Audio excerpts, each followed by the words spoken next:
Boa tarde. Após essa nossa primeira verificação, nós iremos retomar as nossas aulas, em que nesta primeira aula, após a verificação, faremos um pequeno comentário sobre as questões da primeira verificação e depois teremos uma aula em que nós estávamos encaminhando aquele encontro em que discutiríamos a sociologia da pandemia, né, Covid-19 ou coronavírus, em que discutiríamos, né, estávamos combinando de fazer no auditório, uma coisa muito mais participada, convidando colegas de outras turmas, mas infelizmente não foi possível. E o que é possível nós faremos, que é assim discutir por aqui o que se pode discutir sobre a sociologia em tempo de pandemia. Vamos iniciar comentando um pouco a primeira verificação, em que se tratou basicamente de dois autores, Max Weber e Karl Marx, né? Em que a primeira questão se tratava da questão de ação racionais, tendo como base a finalidade das ações, que era a alternativa de letra B.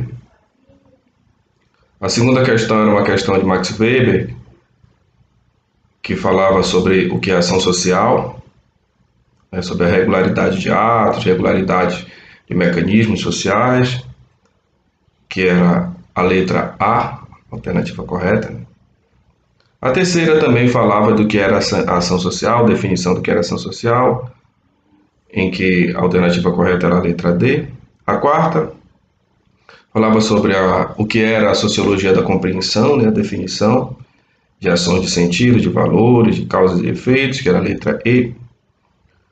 A quinta questão falava do conceito de burocracia em Max Weber, né, tudo que concerne o que é a burocracia, como aquilo que é a regularização administrativa, econômica e social,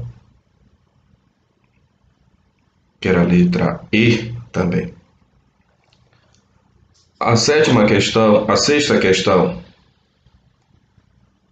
já com Karl Marx, falava de luta de classe, de conflito de classe. A sexta questão era a letra E. A sétima questão falava de trabalho e luta de classe, né? A sétima questão, que era a letra A. A oitava questão, que também falava de luta de classe, proletário e burguesia. A oitava questão, que era a letra E. A nona questão falava do conceito de mais-valia, aquele conceito do que o trabalhador realiza, excede para o acúmulo de capital para a burguesia, que era a letra A. E a décima se tratava sobre aquele conceito de Marx de ideologia, né? O conceito de as ideias, o conjunto de ideias, mas de ideias que procuram mascarar a realidade, ideias que confundem a percepção da pessoa. E a questão décima era a letra D. Então, basicamente foi isso. Foram essas as questões da primeira verificação. Bom, espero que vocês tenham podido realizar uma boa primeira verificação. Dando continuidade, dado que a vida segue, eu fiz um estudo pessoal, né, em que busquei os autores mais contemporâneos, ou seja, de hoje, vivos, que discutem a questão da sociologia da pandemia, né, de tudo isso que estamos vivendo por conta do Covid-19, do coronavírus, em que escolhi a partir de o que as grandes universidades, os grandes centros intelectuais de ciências humanas pensam e citam como diríamos assim, teóricos da sociologia, da filosofia, da antropologia, que discutem a questão da pandemia. São 11 estrangeiros e um brasileiro, que eu haverei de fazer de forma sucinta o que pensam esses autores, cada um com uma ideia diferente, cada um com uma perspectiva diferente.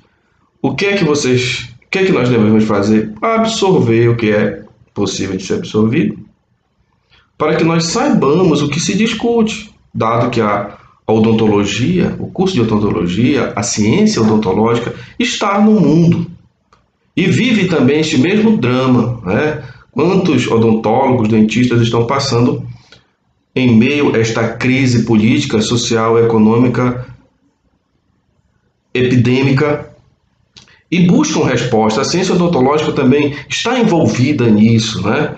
Quantas resoluções de medidas de biossegurança, de aspectos sanitários, né, da relação do dentista, do odontólogo com seus pacientes, né? Até mesmo como acolher essas pessoas nos consultórios da forma mais correta. Ou seja, nós não podemos nos eximir de discutir essa questão. A odontologia tem algo a pensar, nós devemos, como acadêmicos de um curso superior, no curso que fazemos de Sociologia da Saúde, refletir sobre isso. Deixar de pensar isso, eu penso que seria uma falha muito grande da minha, da vossa parte, não refletir. Então eu vou trazer esses autores aqui para vocês, depois eu posso encontrar uma forma de mostrar para vocês o nome, né? Talvez tenha uma escrita um pouco complicada, mas eu vou fazer que chegue até vocês a escrita correta. Tem alguns nomes que são complicados para escrever, mas isso não é problema. Eu vou pronunciar o nome e depois mando o nome para vocês desses autores, que vocês podem depois, se alguém se interessar por algum, pesquisar, complementar os estudos. Nós vamos começar com o primeiro, que eu coloquei aqui na lista, o Giorgio Agamben. Giorgio Agamben, esse aqui número 1. Giorgio Agamben. Este italiano, este pensador italiano, sociólogo, filósofo italiano, tem um texto que ele escreveu, A Invenção de uma Epidemia. A visão desses autores é sempre um pouco além do momento que está se vivendo. É sobre o momento e além um pouco. Se vocês bem observarem, por exemplo, quando ele fala de um texto que ele escreveu, A Invenção de uma Epidemia, ele fala de um antigo conceito que ele já trabalhou dentro da reflexão teórica, que é o conceito de estado de exceção, que se refere à situação em que, para conter um conflito ou ameaça, o governo usa de sua soberania para cessar e suspender direitos e estabelecer um estado de guerra. Mídia e as autoridades, segundo ele, estariam espalhando um clima de pânico que legitimaria o estado de exceção, né? E quando ele publicou isso em meio ao grande mundo acadêmico e às mídias, ele foi bastante criticado. Porque no primeiro momento a visão dele era que tudo isso que está acontecendo é um fato, de fato, está acontecendo a pandemia, mas ele falava do perigo de transformar isso em um instrumento de cerceamento da liberdade, em que o Estado entraria de forma muito dura para o controle e o controle das pessoas, né? O controle dos corpos, né? Os direitos de liberdade. Agora, como esses autores sempre, né, eles são da linha das ciências humanas, são da área das ciências humanas, eles refletem sobre o perigo do que pode vir a acontecer. Não é que eles estejam com razão ou eles estejam dizendo a verdade ou mentira, não. A reflexão dele, nesse primeiro momento, vai nesse sentido. Agamben se perguntou no que as relações humanas se transformariam se nos acostumássemos a viver assim, como se outros seres humanos fossem apenas possíveis contaminadores. O que é uma sociedade cujo único valor é a sobrevivência? O homem, acostumado a viver e permanecer em crise, não percebe que a vida foi reduzida à condição biológica, perdendo suas dimensões sociais, política, emocional, o perigo da pós-pandemia e o uso das máquinas e do mundo virtual. Qual é a reflexão de George Agamben? O que é alertar para a sociedade é o seguinte: qual será a minha concepção em relação ao outro? O outro é um outro ser humano ou o outro é um possível vetor de contaminação? Ou aquele que vai me trazer uma doença? E ele alerta na sua reflexão sobre o perigo que pode levar o desejo de sobrevivência. E outra questão que ele levanta é: como nós vamos viver nesse pós-pandemia? As nossas relações se darão assim, sempre, por meio virtual? Como será a nossa aproximação ou reaproximação? Nós somos apenas um ser biológico?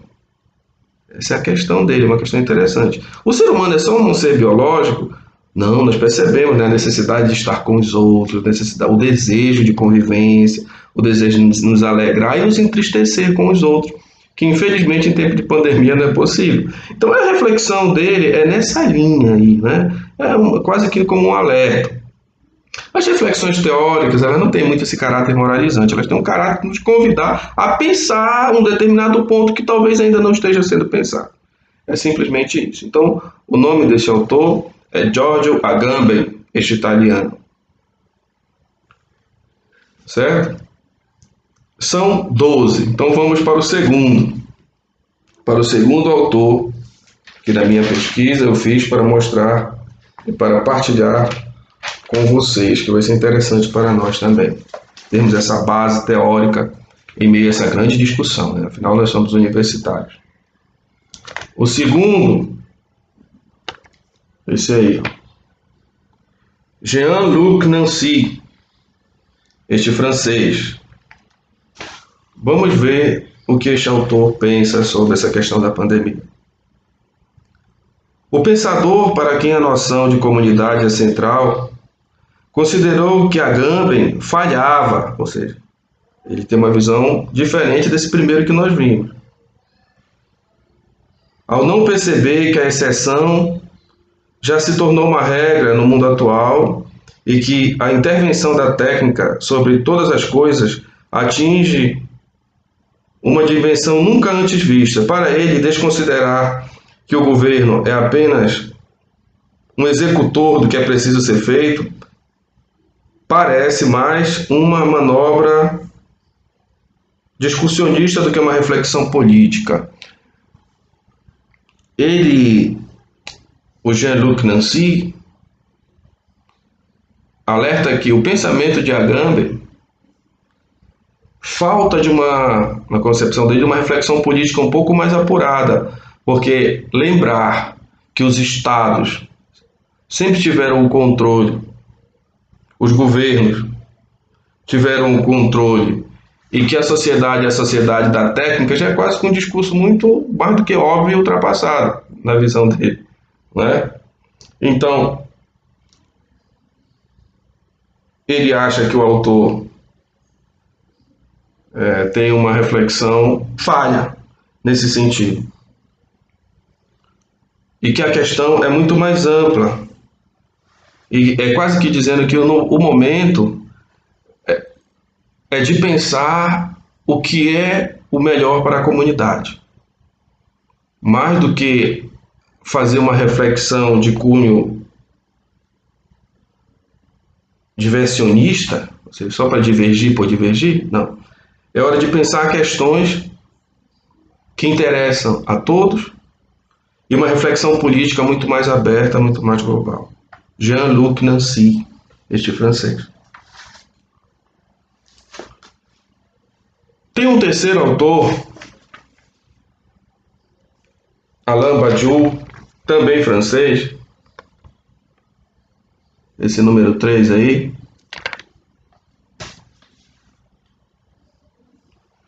Ele é um pouco mais assim pessimista. Ele diz, eu não sei se ele é realista, um realista extremado ou um pessimista. Pontos do pensamento dele, de Alain Badiou. Ele tem uma descrença em mudanças políticas após a pandemia. Ele não acredita que a humanidade vai mudar alguma coisa. É questões que muitas pessoas e muitos grupos colocam, né? Nós voltaremos melhor. Ele diz que não, ele não acredita que haverá mudança. Ele recusa a ideia de que está vivendo algo inédito, algo novo. Ele falou que as pandemias sempre existiam. O HIV, a SARS. Ele diz que os cuidados são necessários,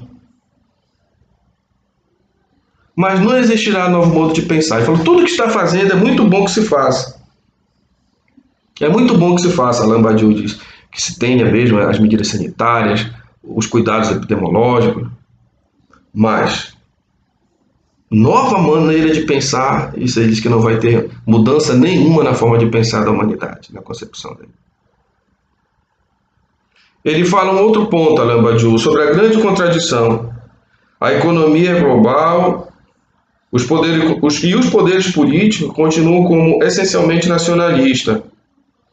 O que significa isso? O vírus é global, a economia é global, mas cada país se defende e se fecha no seu mundo.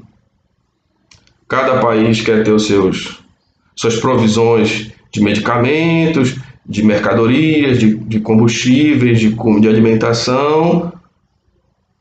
Nós e o meu grupo, ou seja, isso que é esse nacionalismo econômico.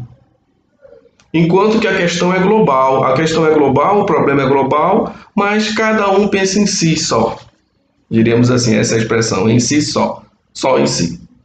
Cada país vive um problema global, mas tem medidas políticas, econômicas e sociais nacionalistas.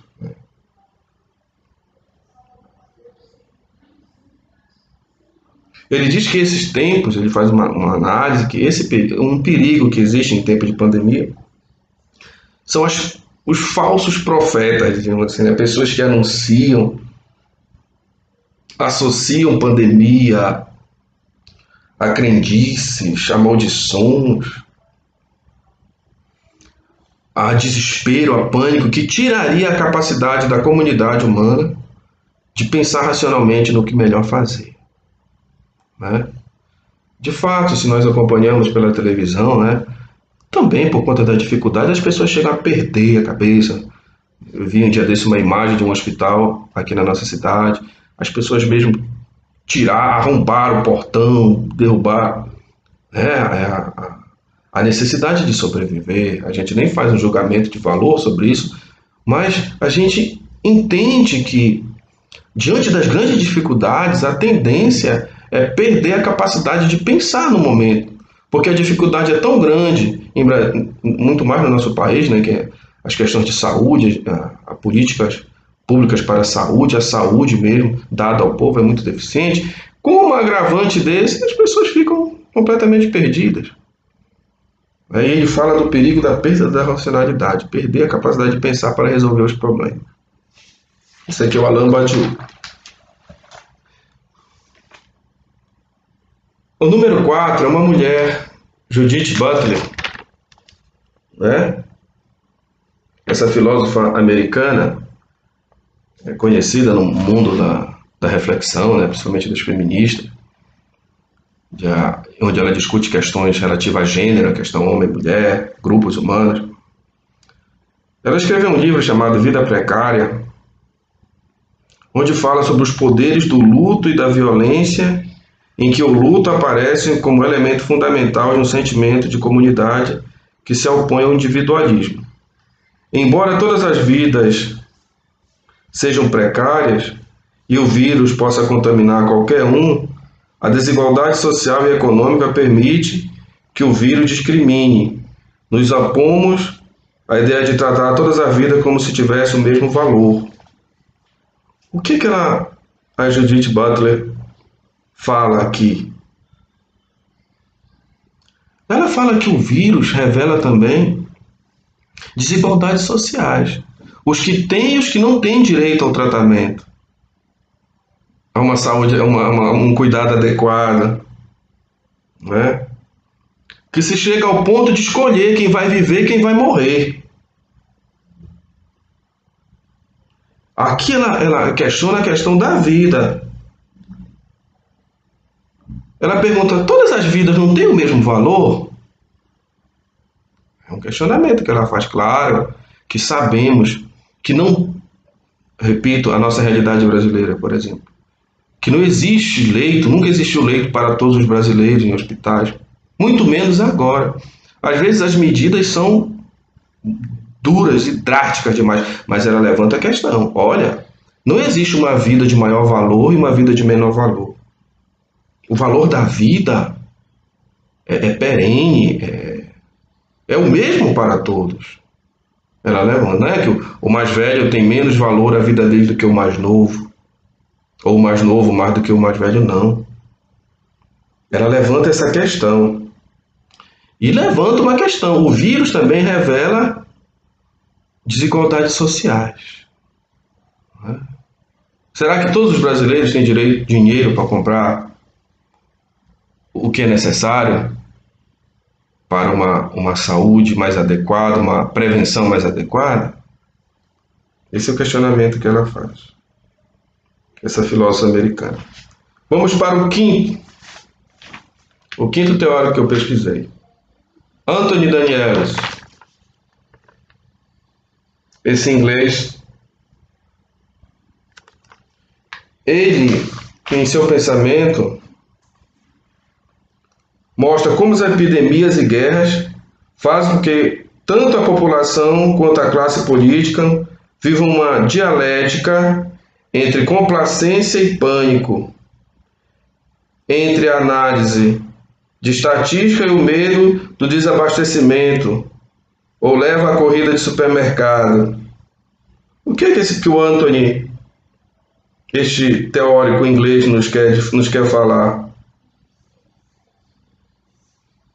Existe ao mesmo tempo a compaixão universal, todo mundo se compadece do que morreu, de um amigo, de um vizinho, de uma pessoa que viu na televisão, mas se preciso for, ela consome todo o álcool em gel. Se necessário for, ela pega toda a comida do supermercado, compra e não deixa nada na prateleira para os outros, se o dinheiro, se a questão for comprar. O medo e o pânico leva a corrida pelos medicamentos. Eu me abasteço a minha família, os outros não interessa. Esse estado de guerra, a luta pela sobrevivência faz com que se crie mais uma ética do egoísmo, do individualismo. Isso que este autor está nos mostrando. Ao mesmo tempo que nós temos compaixão, a gente tem esse sentimento de, em busca de sobreviver, para mim toda a saúde, para mim tudo de necessário para que eu viva. Eu vi relatos em que as pessoas em um determinado hospital, a outra morreu porque uma outra pessoa não permitiu que o ponto de oxigênio fosse dividido com a outra pessoa. Criou um grande problema que a outra acabou diante do grande discussão, passou mal, passou até a ver óbito. Bom, o perigo do egoísmo em tempo de pandemia. Isso aqui é o Anthony Daniels quer nos mostrar.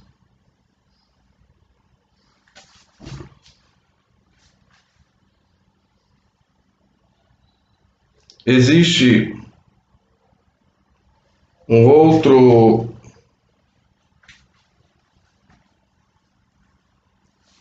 teórico aqui,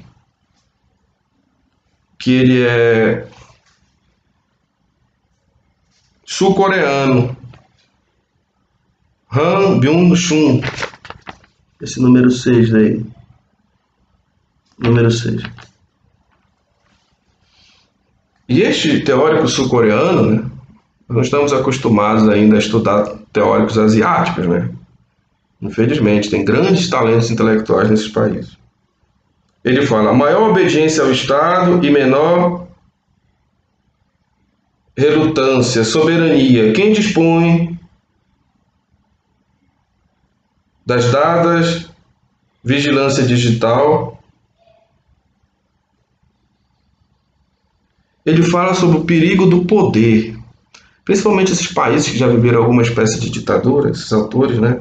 Eles têm muito medo dessa questão da demasiada obediência ao Estado. Esses autores geralmente têm essa perspectiva.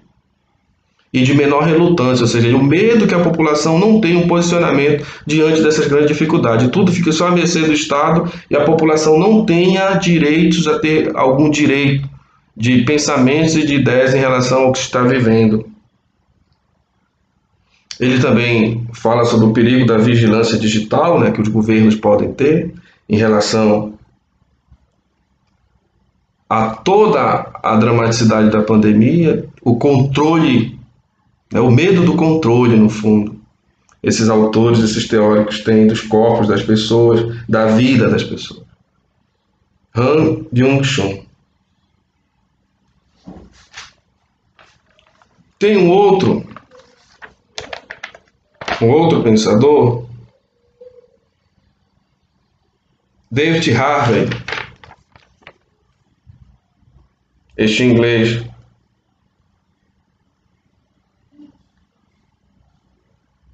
O David Harvey, este sétimo teórico que estamos vivendo, fala sobre os impactos econômicos e demográficos do vírus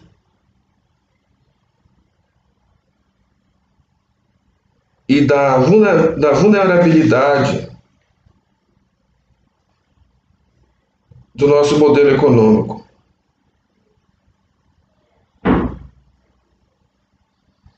Ele lembra de uma questão, por exemplo, dos que podem e dos que não podem se isolar, David Harvey. Dos trabalhadores que quase que são obrigados a estar expostos, dos trabalhadores que geralmente são os mais pobres, que devem ir, né, trabalhar, cumprir sua missão, porque não existem outros que os façam. Por exemplo, no Brasil, nós vivemos o drama médico, né? Muitos médicos morreram, muitos médicos sacrificaram suas vidas por conta dessa pandemia, pelo número baixo de médicos que existem no Brasil. Isso revelou, né? Temos poucos médicos, uma população imensa, médicos com jornadas excessivas. Até países que eram bastante desenvolvidos nesse aspecto da medicina tiveram problemas. Nós aqui no Brasil tivemos muito mais. E aqueles outros trabalhadores, né, que não podem fazer o isolamento, devem sair nas ruas para trabalhar, para manter a sua vida. E essa vulnerabilidade do modelo econômico já existia. Todo esse drama já existia. Ele diz que agora, neste tempo de pandemia, apenas mostrou, deixou exposto, como diz o amigo meu, as vísceras dos problemas sociais que existiam.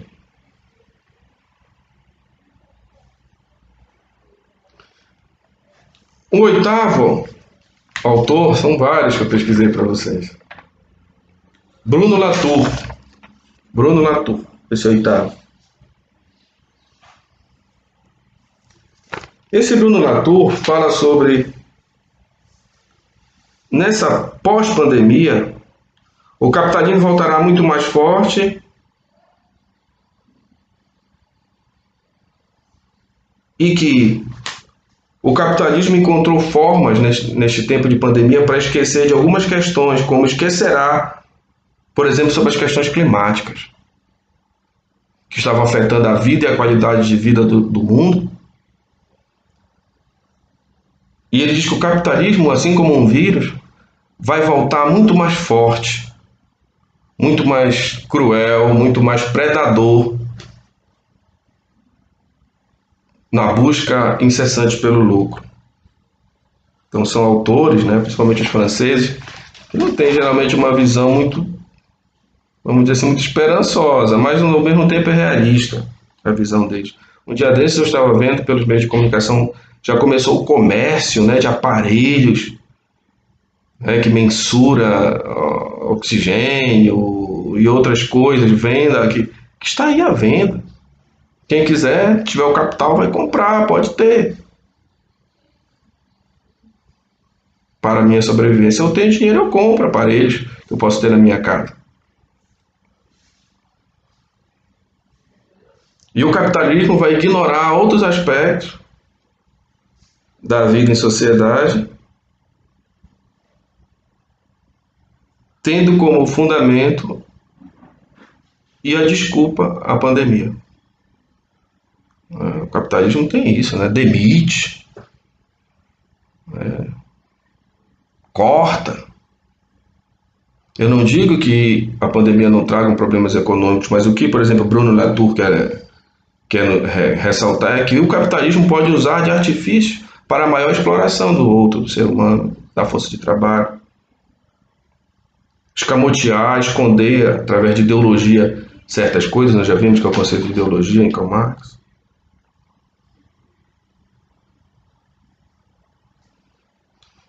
Tem um outro autor, o nono, esse Paul Preciado, é um espanhol, Paul Preciado, esse nono aí. Ele fala do corpo como objeto de controle de toda a política. Isso aqui já é uma visão de um autor que nós estudaremos mais para frente, que é o Michel Foucault.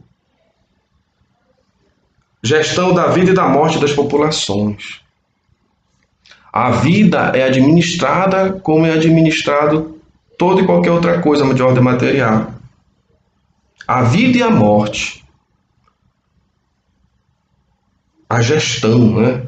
Diante do viver e do morrer, existe todo um mercado e ideias que circulam. Existe uma obra muito interessante de José Saramago, aquele escritor português, As Intermitências da Morte. Era um lugar em que ninguém se morria, então os primeiros a entrar em pânico foram os vendedores de caixões, para vocês entenderem um pouco a ideia. Né? Poxa, ninguém morre, como é que nós vamos vender nossos caixões? Vocês podem ver que os estados nas compras desses aparelhos, né? A imprensa, a mídia em cima, querendo saber quanto foi, quanto não foi. É justo que se faça isso, mas para você ver como a questão econômica e sobre a vida, todo mundo sabe quantos aparelhos respiratórios tem em determinado lugar, tudo é controlado, quantos leitos, quantos podem ser atendidos. Teremos que fazer valões para enterrar os corpos. Isso que ele fala, a gestão da vida e da morte dessas populações. Desse autor espanhol que eu conheci agora, nesse tempo de pandemia, Paul Preciado. Agora, esse é o de número 9. Agora o de número 10. Zizek.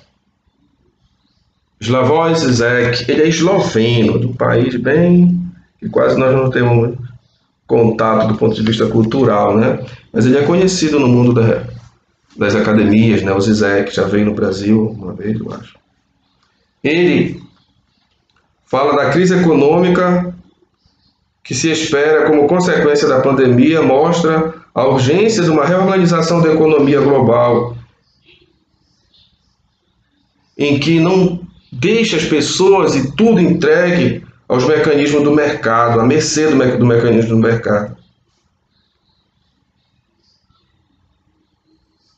Uma nova reorganização da economia. E eu não diria só da economia, mas da sociedade. Vocês podem ver o drama, por exemplo, na educação. Como este tempo de pandemia influenciou no âmbito da sociedade, que é a educação, na saúde.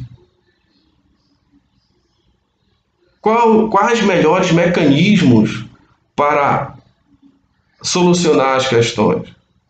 E como sempre, apenas uma menor parte da sociedade tem acesso a isso. Tem acesso a um médico que pode te acompanhar online. tem acesso a uma educação online. Não são todas as escolas e faculdades que têm acesso a essa educação online. Porque ela requer recursos, porque ela... O que é que Zizek está falando? De uma urgência, de uma reorganização econômica e social do capitalismo global. E que o mecanismo de mercado, ele, em suas ações, é quase que um mecanismo de morte. Já lembrando outro autor, né? Ele gesta a vida e a morte das pessoas. Então, o poderio econômico, o poder dos aspectos econômicos sobre a vida, sobre a saúde das pessoas. Isso precisa de uma urgente reorganização, nos fala esse autor esloveno, Zizek. Existe um outro autor, Chomsky, esse americano, Chomsky.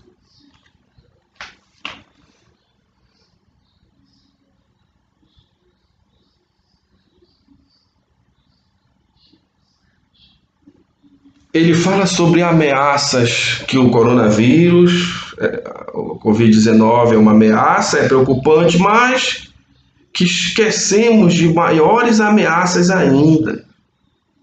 Ele fala da guerra, do perigo das guerras nucleares.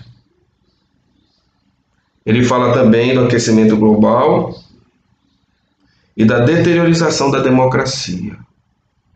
Em eras de extremismos, era de extremos do pensamento, grupos fanáticos, superaquecimento global, crise hídrica, as pessoas sem águas nos desertos, nas cidades,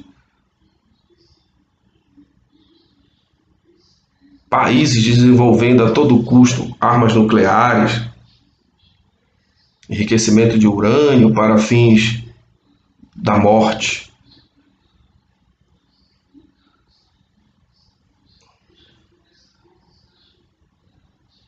Ele diz, por exemplo, que os países mais ricos e civilizados deveriam estar ajudando os países mais pobres para que as pessoas não morressem de fome. Ele fala. Que países estão ajudando países mais pobres? Eu não digo uma ONG, uma instituição ou outra, eu digo países. Um país mais rico ajudando o mais pobre, para que o povo não morra de fome. De tantas outras coisas que ameaçam a vida. Esse foi o Chomsky.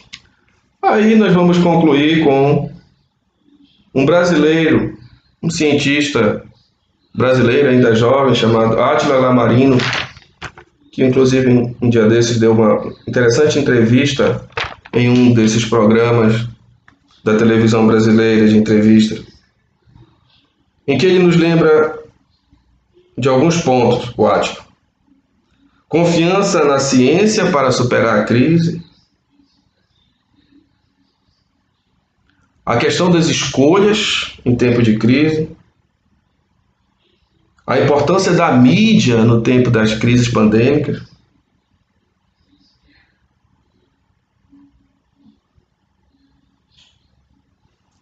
E sobre a necessidade de repensar alguns pontos. Discutir a questão do isolamento social, a necessidade de dar uma repensada e um desaceleramento na vida e nas vidas das pessoas para que se possa ter o controle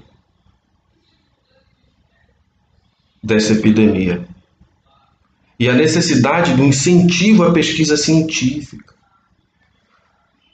Quanto mais um país investe em pesquisa científica, mais ele se prepara para as pandemias. E a escolha pela não pesquisa científica, no fundo, é escolher pela morte de muitas pessoas. o investimento em pesquisa, a confiança na ciência para superar a crise. Tem pessoas ainda que duvidam de tudo isso que está acontecendo, por falta de uma reflexão científica.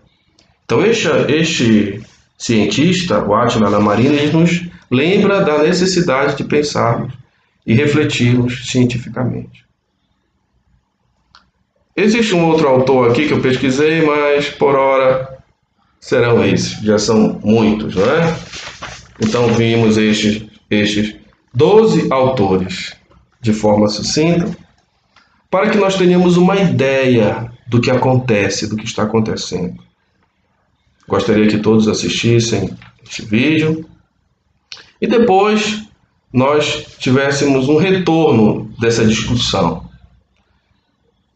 Eu vou tentar, da melhor forma, ver como vocês pensam essa questão, né? Nem que seja mandando áudio para mim, através do meu contato, para que eu veja o que vocês pensam sobre isso, sobre essa questão. Bom? Então, boa tarde, tudo de bom, fiquem bem, até a próxima aula.